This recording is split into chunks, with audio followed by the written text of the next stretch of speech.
Governor, thank you very much for talking with us today. Thank you. The main issue for people here in Southeast Michigan and Northwest Ohio, jobs. Yeah. And not just any jobs, good paying jobs, jobs that will last. How will you help the people here, specifically in our area?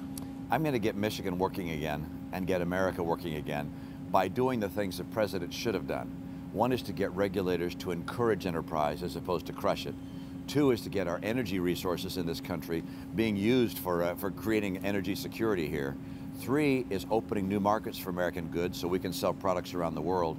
Four is cracking down on cheaters like China that are stealing American jobs. And five is making sure that our employer tax rates are competitive with other nations. The president talks about those things. He's just done the opposite. Everything he's done has made it harder for small businesses to grow and thrive in America. And I'll reverse that course, get us working again. Governor, we have an awful lot of union workers in our area. A lot of people might have the opinion that you're against unions. You did an op-ed about letting Detroit go bankrupt. What do you say to those folks who may say Mitt Romney doesn't like the working class here? I'm all in favor of every policy we can come up with that helps working people get good jobs with rising incomes again. And if they look at the record of President Obama over the last three and a half years, they'll see he has not been good for labor and for working people. He's good for union bosses, the guys who want to be able to take money out of people's paychecks to put into their own political action committees and give it to the candidates of their choice.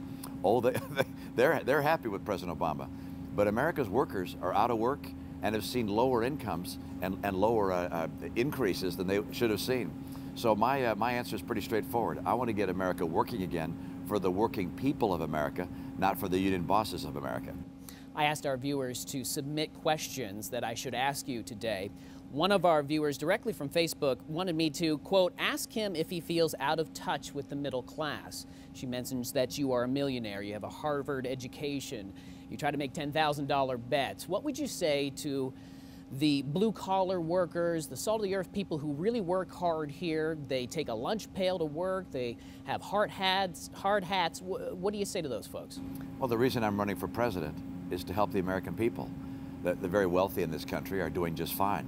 It's the people in the middle class that are really struggling under the Obama economy. That's why I'm running. I believe the understanding and expertise I have in the private sector, and I'm not going to apologize for being successful. I want to use that success and that understanding to get America's workers working again, to see rising incomes, rising home values, more jobs. That's what we've had in the past under President Obama. It has not worked. If people like how it's working under President Obama, they should vote for him. But if they want someone who will finally get us to balance our federal budget and bring jobs back to America, that's something I know how to do, and it's something I've done through my private sector life and in my work as the governor of my state. Lots of people say, if Governor Romney wants to win the White House, this is a must-win right here in Michigan, also in Ohio. How do you feel about those statements based on your background? You grew up here in Michigan, you still have family here, your father was the governor of Michigan. You know, I sure hope to get the support of the people in Michigan. I was able to get that support last time around. I hope I get the support this time. But I can't tell you exactly what the process is going to be that takes us to the nomination. I'm pretty confident that if I do my job well and we're able to build the support across the nation that has been building, and I've won some big states, the New Hampshire primary, the Florida primary, Nevada's caucus process, that I'll be able to get the votes I need. I hope I get Michigan's, but I'm not going to make any predictions at this stage, except I think when the final tally is taken, I'll be the guy that has the most delegates. Are you surprised by the roller coaster that this GOP Republican presidential primary has gone so far? Because we've seen everyone from Herman Cain to now Rick Santorum making a surge. Some polls have him ahead both in Michigan and in Ohio. What do you think about this?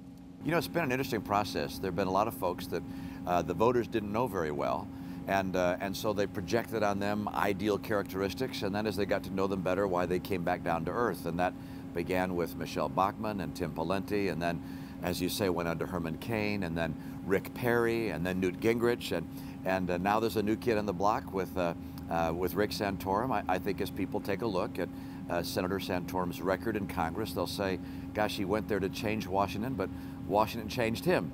And so I think he'll come down to earth. Ultimately, people will make their decision, and I have confidence in the American people. If they choose me, I think I can get America on track again with good jobs and rising incomes. That's what I know how to do. Senator Santorum has spent his career in Washington as a lobbyist and as an elected official. I spent my career in the private sector. I think a private sector background is better for getting people back to work. Anything else you may want to add, I may have missed, or you want to emphasize?